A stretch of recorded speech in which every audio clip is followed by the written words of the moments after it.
Who let the dogs in? Oh God! Ooh, who? I said, God, man, yeah. Sorry. Nah. I was the universe knew I was gonna do the Baja Man, and it was like, you shut your damn mouth, and it just made me not sound good. Welcome to the Daily Grind. I'm your host, Luke Hatmaker. Not Conan O'Brien. That dude's a tall redhead like myself. I didn't realize how tall that dude was. Quick aside, but it's Monday. I got Uncle Buck and I got Parrish with me. How are we doing, y'all? Man, I'm good. We had a crazy weekend with a dual 1/8-year-old birthday party at the house, and so yeah, I had Huddle House this morning for breakfast because it's the actual birthday of my 8-year-old, and that's our family tradition is we go get Huddle House on your birthday. So nice. I've been up for like 3 hours at this point. Oh yeah, you wired. Yeah, you wired. That coffee's huge. Yep. Man. Yeah, my weekend was good. Chill. Yeah, just real chill weekend. Ready to get this work week started again. Yeah, I'm ready too. It looks like it's going to be a nice week, and hopefully we can start the week off good after that dismal showing of a weekend. I was thinking about this. I'm happy it's us three on today because but man, I got to learn which arms are which. Uncle Buck and myself had to do the post game bounces, and you were in the building for both games. And let's just start with the first one. Let's start with the game on Friday night in which the Grizzlies lost to the New York Knickerbockers. They lost 114-113 in a final shot by OG Anunoby to win the game. Yeah, kind of a bummer of a game. Parrish, I'll start with you. What was the atmosphere like in the building? Well, let's start with this. What was the atmosphere like in the building worse for Friday or Saturday? Actually, I went there Saturday, so I went up. Okay, I think that answers your question. Friday, Friday then. On TV, it looked like it was live on Saturday. I know some people that went to the game on Saturday. Yeah. But Friday, the atmosphere was live. I think it was it's the weekend games. You could tell. It was the weekend. I actually left the house a little late, and I was in hella traffic to try and get to the parking lot. And even on a normal weeknight game, if I left it late, it wouldn't have been that crazy. So, nice. Yeah, it was good. Knicks, you could tell the fire was there. I already started the game with smoke in the beginning. Jalen Brunson and Taylor Jenkins going back and forth. So, yeah, definitely a matchup that the Grizzlies remembered the game from a month prior, but the Knicks weren't no slouch. They wasn't going to let them just come in there and blow them out. So, back and forth game. Grizzlies fell short, unfortunately. Defense let them down there. That's how I view it. Like, it was back-to-back possessions. The Knicks hit. That wasn't the first three they hit. They hit one the possession before. Yeah. Then Ja Morant had to end one. Then they did it again. So it was like the defense left players wide open for three. In my opinion, and Taylor Jenkins, and I am the guy that kind of defends Taylor Jenkins more times than not, because ultimately I believe that players decide games more often than coaches do. And unfortunately for my side of the fence here, Taylor Jenkins did make the most critical mistake because it was the latest mistake. It was the one that could not be made. It was just I called it egregious in our Instagram group chat that me, you, and Rusty and Wayno have. Yeah. It was a really, really bad, and it felt to me like it just in no scenario did Taylor Jenkins think that Ja Morant, as fast as he is, as good with the ball, would ever even be capable of having an 8-second called on him, and it just snuck up on him, and it's inexcusable. That's not to make excuses for the guy; it's inexcusable. But how many times do you expect Ja Morant to actually have an 8-second call? And he was fouled, at the same time. Like he didn't get the call, and he was arguing for the call. Ja was obviously flustered that he didn't get the call. And everything happened, and Taylor sat on his whistle. It was unfortunate. But what can't be lost in that egregious mistake is the fact that the Grizzlies made 4 threes on the night and 0 in the second half. Mm-hmm. Which that's the Grizzlies have shot like, pardon my language, and sorry, my dog that's in the room. The Grizzlies have shot like dog shit for the past two. It's been bad. Yeah. From 3 these past, they can't get a shot to fall. Whereas at the same time, they are Shout out Kip hopping in here with us. They're giving up wide open threes, and at some point it's got to stop becoming, each team has their best shooting night against us, and wow, we are the common denominator now. We give up these wide open threes, and these teams make them against us. And it's consistent. I mean, that's the thing, and it's not a 24-25 season thing. We've been talking about this for 3 years, it feels like. Yeah. Where it seems like we started the season and our numbers, the stats were good when it comes to, perimeter defense, especially on threes. Desmond Bain had good stats against it. John Morant's trying his butt off against guarding point guards. But in the rotations of defensive assignments, like we just can't keep up.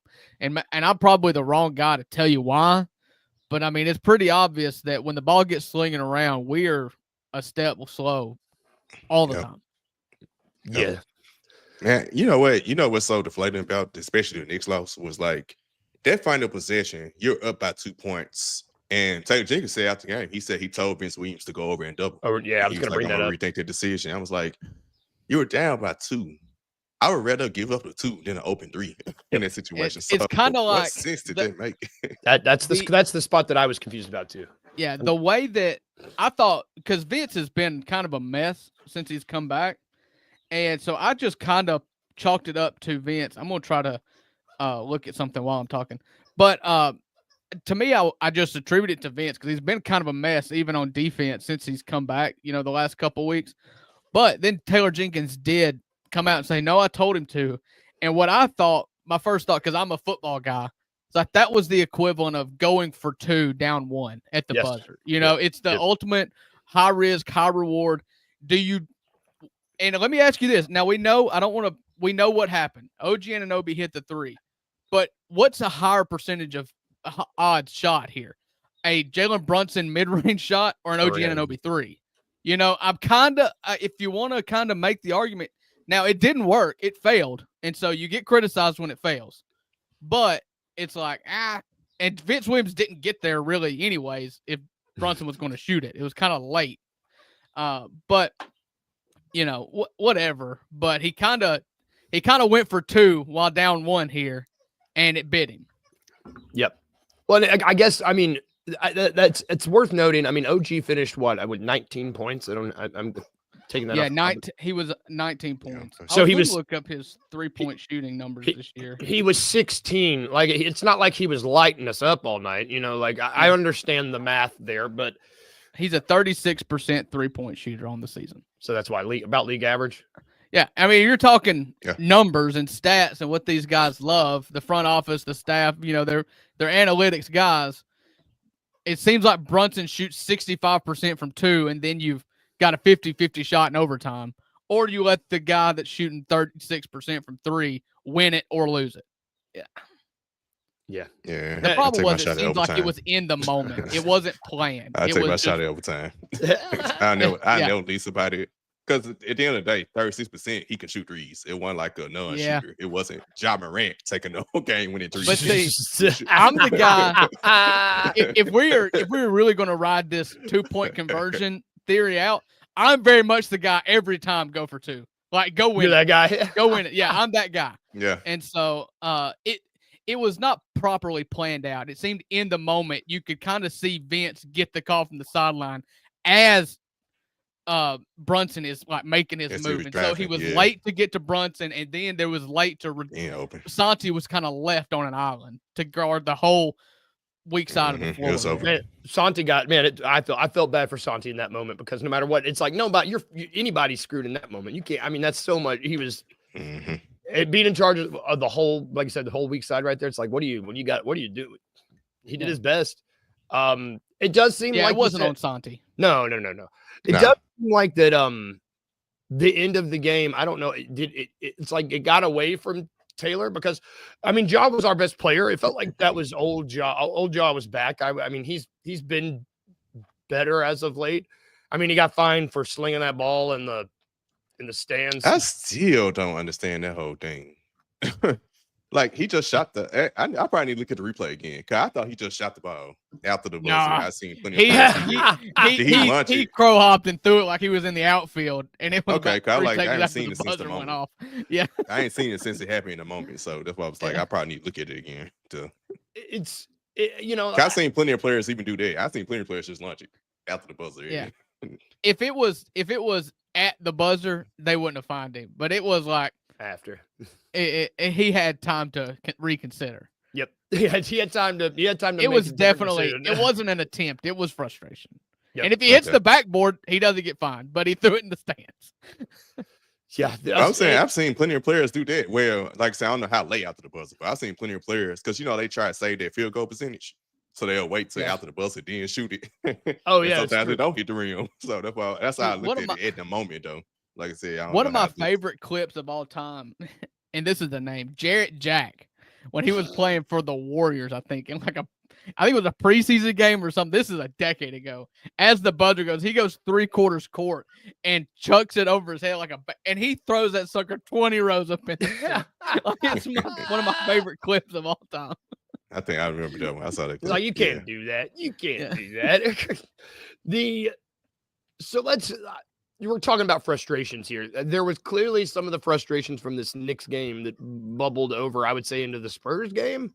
From the fan base. Which let's transition to the Grizzlies lost again, which is back-to-back Friday, back-to-back on a back-to-back to the Spurs 130-128 in a game which De'Aaron Fox made the game-winning shot with 1.7 seconds left or some nonsense.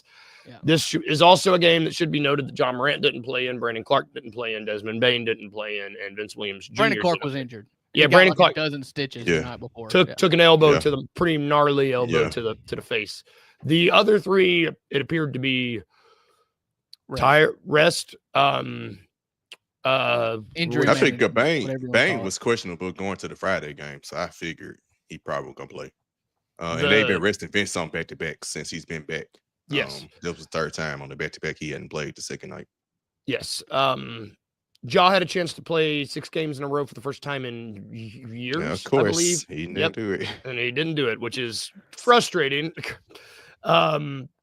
Which is how I felt watching that whole game. This game was a heart attack. We were down by salute to you. Dude, down by 1 after the first, 19 after the second, 3 after the third, and then it was just like up, down, up, down, up, down, up, down. And Jaren Jackson was the best player on the floor. He had 42, and for some reason we didn't feed him the ball. I don't know. This game frustrated me as a fan because I just, and I guess this frustrated the Spurs too. It sounded like they were, quote, disrespected with the starting lineup, which I don't buy that for 1 second. Yeah, it doesn't make sense. But why did Edie sit? Why did Edie sit? Do you know why we sat Edie? Why he didn't start Edie? Who did Spurs start? He started Conchar. He started Conchar. I know he started Conchar at the 2. They had Fox, Vassell, Bismack Biyombo is who they started at the 5. I don't know why they didn't start Edie then. I don't know. Maybe BC was out, so he tried to bring Edie. I don't know. It's one of those things when everybody wants to gripe at Taylor Jenkins, and listen, he's got plenty to gripe about right now, but it's always around injuries, like what he does. Like you're missing your 2 big guys, and he plugs in 3 new starters. Like it doesn't make a lot of sense to me either. But it's just all within him trying to rationalize how in the world do we get 48 minutes out of these guys? Yeah, it's just I would have. I mean, you look at the Spurs minutes. They played 7 guys over 20. I don't understand why Taylor Jenkins. I know we had some dudes injured, but we've had dudes injured all season. He still managed to play 1, 2, 3, 4, 5, 6. He played 11 guys. Why were Cam Spencer and Jay Huff playing this game? Oh, wow. They got 3 minutes apiece in the first quarter, and then they basically sat. Yeah, they were really bad in the first quarter. He kind of played because even Gigi only played 10 minutes. Yep, Gigi only played 10 minutes, and Lamar only played 16. And Conchar only played 17. But why start Conchar at all? I don't know. I had questions about which maybe Kennard has it. Right, because Luke Kennard got ejected. But I remember Bane and Jai out. So maybe he wanted I guess he still wanted somebody to come out the bench. So Luke Kennard, Zach Edey, maybe he just wanted I don't know. Because He normally wanted he's a starting dominant hard, bench but he unit. started him with Bane. Yeah. Well, don't and know. the thing too is Bismack's been starting, and he got the full contract, and who's their second big man? Like there is none, and don't so have it's one. like when No. Bismack goes to the bench, then here comes Edie. It's the only thing I could think of because Edie they had have a good no game. other big guy. Edie was 17-9. Like Edie had a solid game. He was he was good. 3 blocks. It was a better Edie game, whereas it seemed to work. The stats seemed to show that it worked, but what the scores showed early on was that there was problems. And they were down by 22 at one point in the second. And my thing is, and I think, and Wayno was on this. He was miserable. At one point, I told him just to turn the game off. I know because it's a Friday. It's a Saturday night. We should be having fun, Like if you're not having fun, just stop, But it's the message that's sent. You lose a heartbreaker to the Knicks, an absolute heartbreaker in which, everybody's got somebody that they're going to blame for it. The team just ultimately didn't play well. Taylor Jenkins got caught up in the moment, didn't call a timeout, went on an 8-second. Everybody left that game with just the most sour taste in their mouth, players and fans. And then the next night, it's just kind of like, okay, we're just going to not try our hardest. That's what it felt like to me.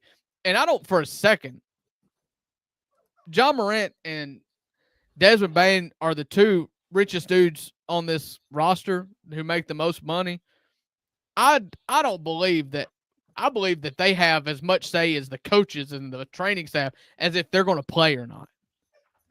And it's just like everybody was just kind of content with rolling out in a back-to-back with a team that wasn't good enough. I mean, the Spurs stink, but they're good enough. Good enough. They got guys that will try their ass off. Well, like you say, when you don't have Ja and Dez, guess what? The talent. Anybody's good enough to beat. It's the same level at that point. It's like last year. The Spurs are better at that point. Yep. It's like we were last year, where it was Jaren Jackson. No offense intended for the rest of the squad. I like this team a lot, but it was Jaren Jackson Jr. and the Memphis Hustle. Temptations. Yes. I would say Jaren Jackson. The Temptations. That's a knock on the Temptations. Yeah, come on now. Temptations were good, but I think David Ruffin when he's like, I'm Jaren is definitely Lionel Richie, though. We can all agree on that. No doubt. And it's just the optics of it, man. I just hated to see that after a tough loss that you just were content to say, like, okay, I'm good with, at home. At that, just not giving the fans what they deserve, not giving your best effort, and it started with just not even your 2 or 3 best players just deciding or being told however it worked that they just weren't going to play. Yep, bad look. It's a bad look, especially before we talk about the Hawks game tonight. It's a bad look, especially when the Grizzlies are 4th in the Western Conference right now. Lakers are 2nd. The Lakers are on a hot streak right now.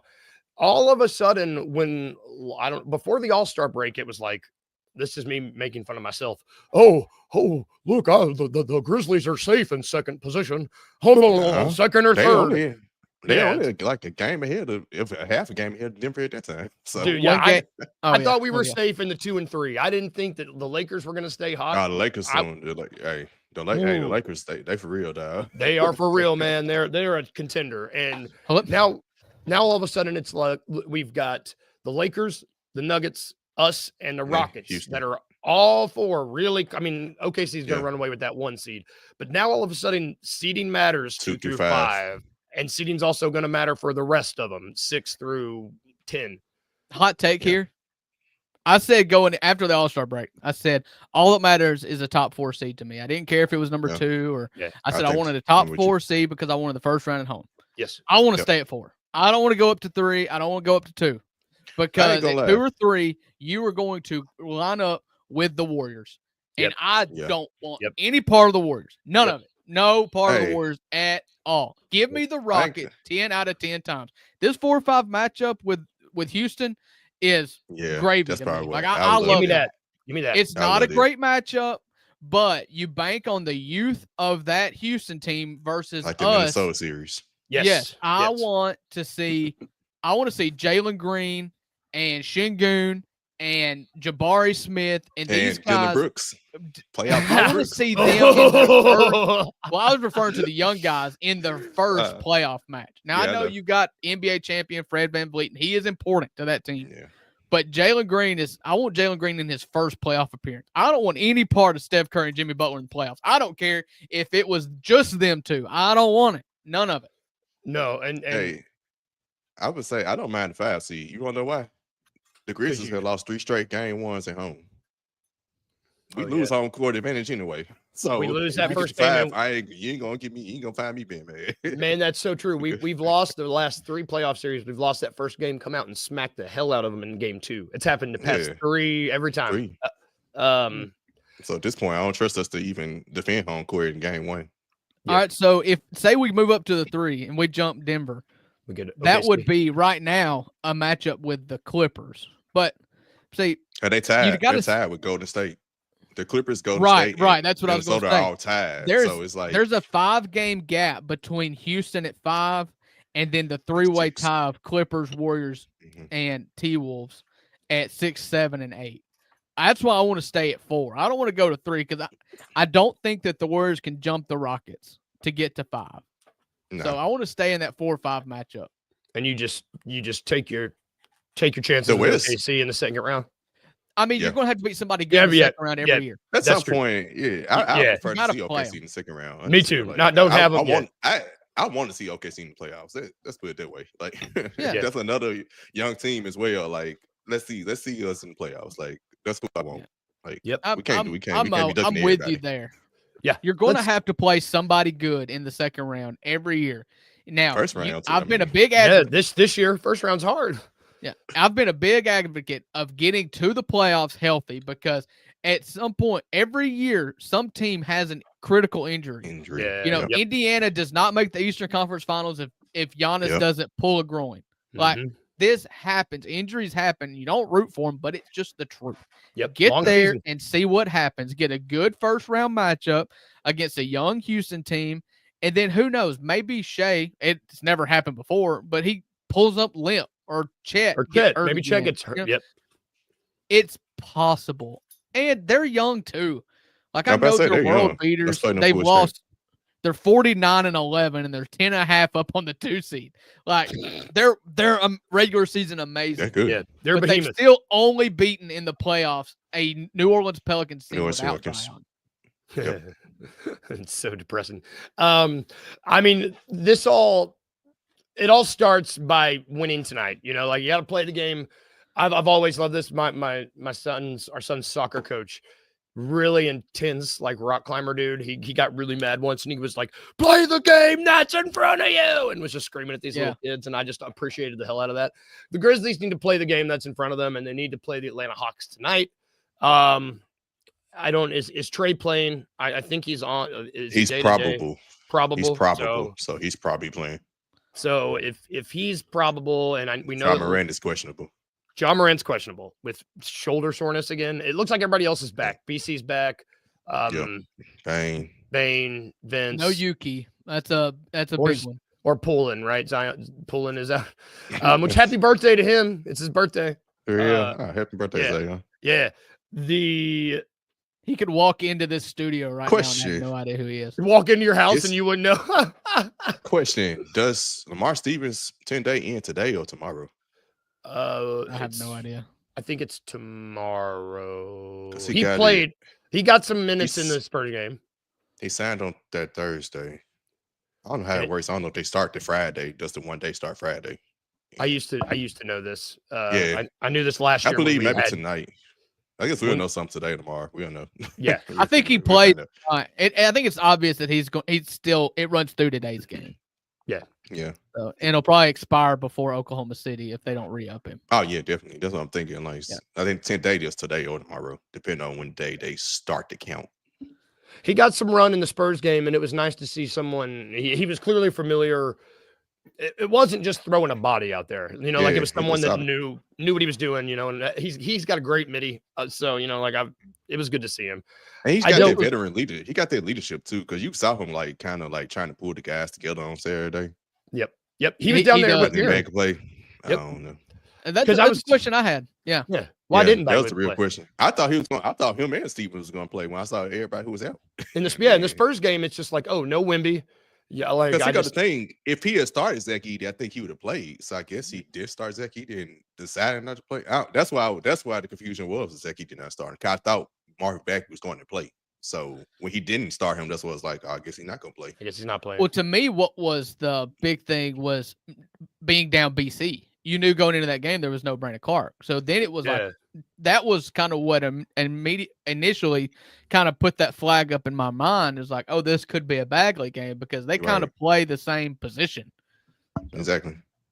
And to see that homeboy on the 10-day got the minutes instead of Bagley was kind of made me think that, you know, maybe Bagley isn't what we thought he might be. You know, there's obviously some kind of hesitation there. I wonder if it's just the system because Lamar doesn't know this offense, but he knows the players. Yeah, he was learning a new system. Yeah, I was going to say he learned a new offense. Yeah. But what y'all think is up with? Do y'all think it's just a youth with Gigi? He just don't trust him defensively, or?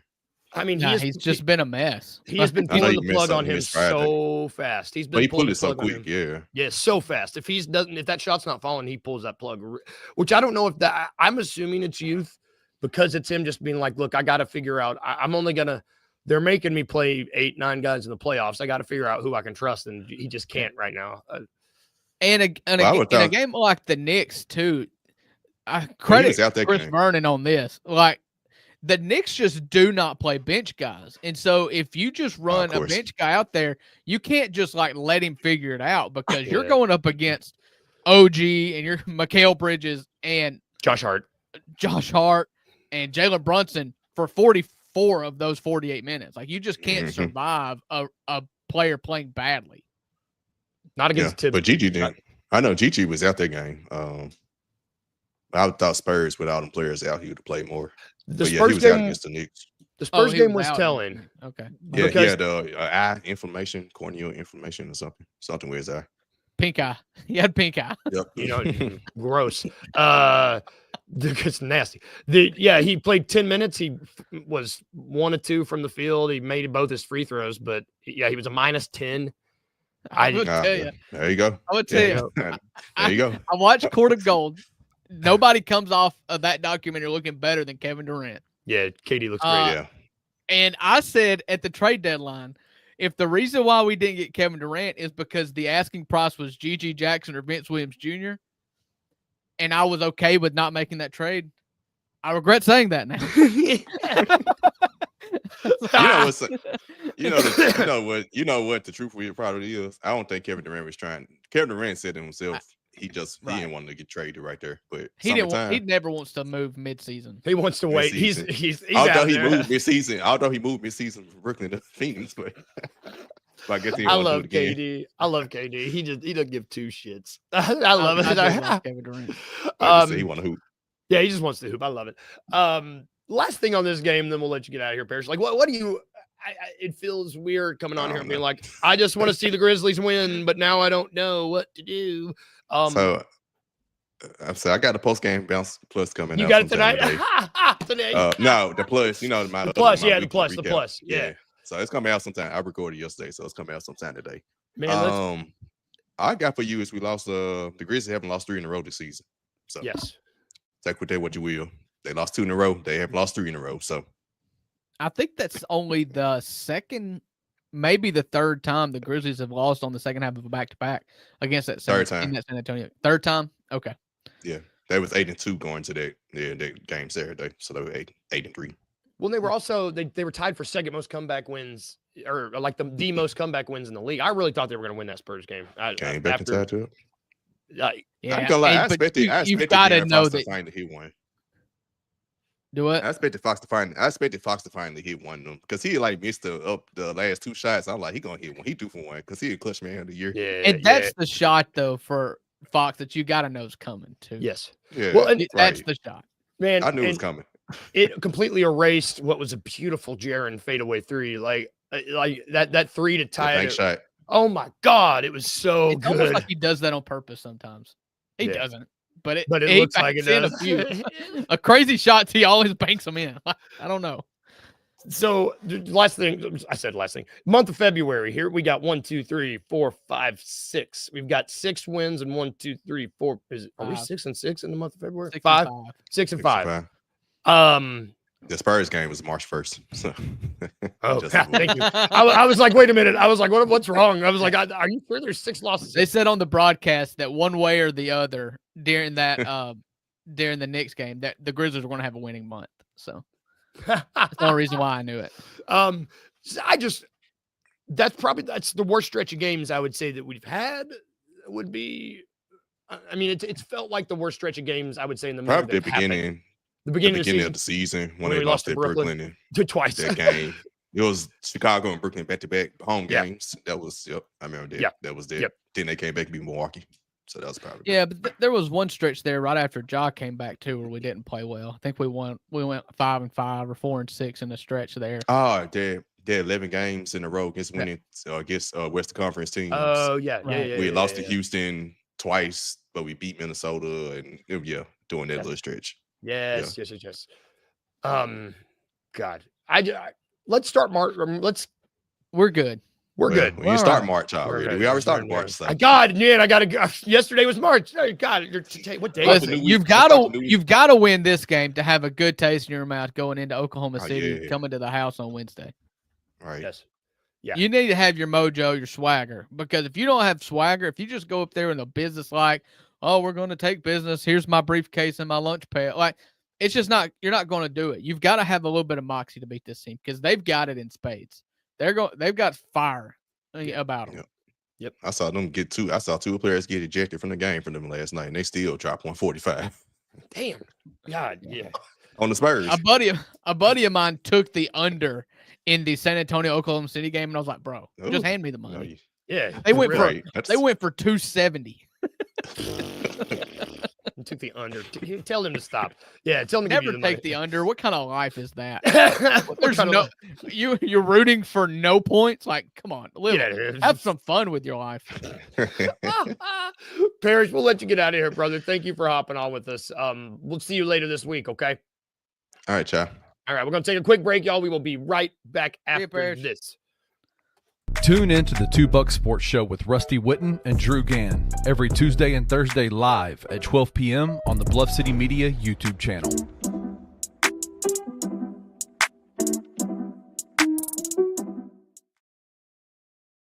Hey! I was like, ha, ha, ha. That's how we do it. That's how we do it around here. Welcome back to the Daily Grind. For those of you just listening, I nailed that transition on the visual side. Probably sounds really weird otherwise, but it looks fantastic. We celebrate Mondays around here. Something we do. We celebrate the good and the bad, the Monday and the lasagna, because we love Garfield the cat. We love him. I love him. Maybe it's just me. I don't know. I'm happy to go first because I had a pretty good. It was good. All Grizzlies things considered, it was a solid weekend. I went to awesome. Can't wait to hear about it. Went to an awesome concert on Friday. Yeah. Got to see Shovels and Rope. They're a great 2-piece, nice. Kind of like bluegrass rock band. They were great. I'm familiar. Yeah, they're awesome. Relaxed on Saturday, and then yesterday I watched the Oscars, which was great until this is my Monday. Hulu's dropped the ball, man. So the broadcast for the Oscars, just watching, it ended. There's 2 awards left, and it's just like end. And I was like, that's weird. What's going on? Well, because the Oscars they're so long. It went over by like 45 minutes. And they went until 9:33, and they were like, we got to cut to the local news. And then they cut. I was I didn't see who won Best Picture. I was just kind of flabbergasted. I was like, what is going on? What's going on? It was really ended up winning it. Anora. I didn't see any of the Best Pictures. I felt really bad. I didn't see any of them. Didn't even see Dune 2. That's so dumb. Like, I talked about this briefly when we did our draft on Friday, but it's like the Oscar, is it the Hollywood Foreign Press? Who does that's the Golden Globes. The Oscars, okay. The Academy of Arts and Science. Okay. Well, so the Academy always picks these movies that I've never even seen a trailer for. Like, did they even get released in theaters? Nobody's ever seen these. What are you talking about? The ones that I've seen are the ones that Disney has the rights to and that Hulu's broadcasting. I'm like, I should watch The Complete Unknown.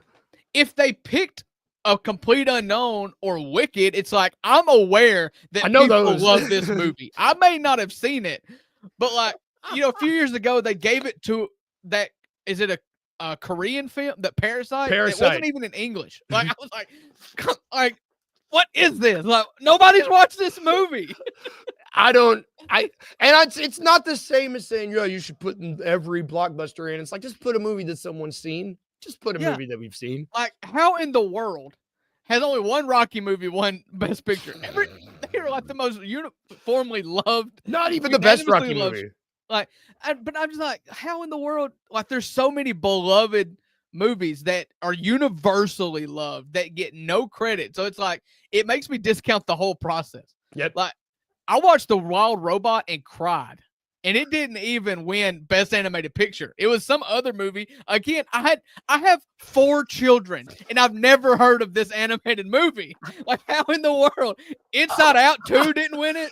The Wild Robot, some other movie that nobody has ever. It was never in theaters. Like, what are we talking? Who is voting on this? I didn't mean to get you riled up, and it's really funny. Why do I care so much? I found out last night. So Kyla, my partner Kyla, she went to USC USC graduate school. She knows the person who did the score for Wild Robot. Really? So she knows really good friends with his wife. He comes up, he's interviewed on the red carpet, and he's got his wife with him, and she's super pregnant. And Kyla just goes, "Oh my God, I know her." And so Wild Robot is number 1 on our list because I really want to see it. And it looked really cool. The animation looks great. You just buckle up. It's a ready. Great movie. I've said it before. If you can laugh, if you can cry, and you can think, that's what Jimmy V said. Like, and that movie gets all 3 of them. Like, it's a really good movie for an animated movie. My 8-year-old was crying during this movie. Love it. Dude, I can't wait. I'm gonna check it out. Your turn. How was your the lasagna? I went on my rant. My Monday. Well, I'll do the Oscars as well. I went on my rant for that. I loved it. My lasagna. Like I said, I had dual birthday parties. We had a birthday on Saturday and we had a birthday today for my 2 boys, and that was great. But awesome. Really, my biggest lasagna of the week, despite like celebrating the births of my 2 children, we got some tamales on Saturday. My wife did, and they were incredible. And so I do have a piece of advice for everybody: never buy tamales from restaurants. This person drove a Ford Escape lady, and she didn't speak very much English, so you knew it was going to be good. But she just had selling them out of a tent in a parking lot. That's where you buy your tamales. Yeah, if you don't buy it, restaurant, go find somebody that doesn't speak any English. I don't want to profile here, or stereotype, but that woman was selling them out of a Ford Escape in the parking lot of a Taco Bell. I would say it's the best tamales I've ever had in my life. I would say it should be no walls, or if they're selling it with walls around the building, there needs to be a tent or a car. Right. Also, the fact that you compared the birth of your 2 sons to tamales might be the best thing I've ever heard. Also, this rule also applies to pork rinds. If you're a big pork rind guy. Yeah, pork rinds. Buy them off a bag off a dude at the flea market, The dude makes them in his double wide, probably skins the pig himself. It is just the most family experience. It's a family business. Keep family businesses alive. If there's any pork rind people watching, call us. We'll want to sponsor the show. Daily Grind brought to you by Pork Rinds. I would love that. That's going to do it for our show today. Just pork rinds. Not so-and-so's pork rinds. We just brought to you by the pork rind itself. Brought to you by the Pork Rind. And Huddle House Coffee. If you don't know what a pork rind is, Wayno, hit us up off air. We'll let you know. They're great. We might have a pork rind episode someday. TBD. That'll do it for our show today. We will be back tomorrow to talk about the Grizzlies. Hopefully win against the Hawks. We'll see. Hopefully they clip them wings or whatever you do to a hawk. Don't clip a hawk's wings. Snarl the hawk. Snarl the hawk. We will be back tomorrow. Everybody have a good day. If we can leave you with anything today, remember to be a little weird like I was just now, or remember to smile. See y'all tomorrow, guys. Have a good one.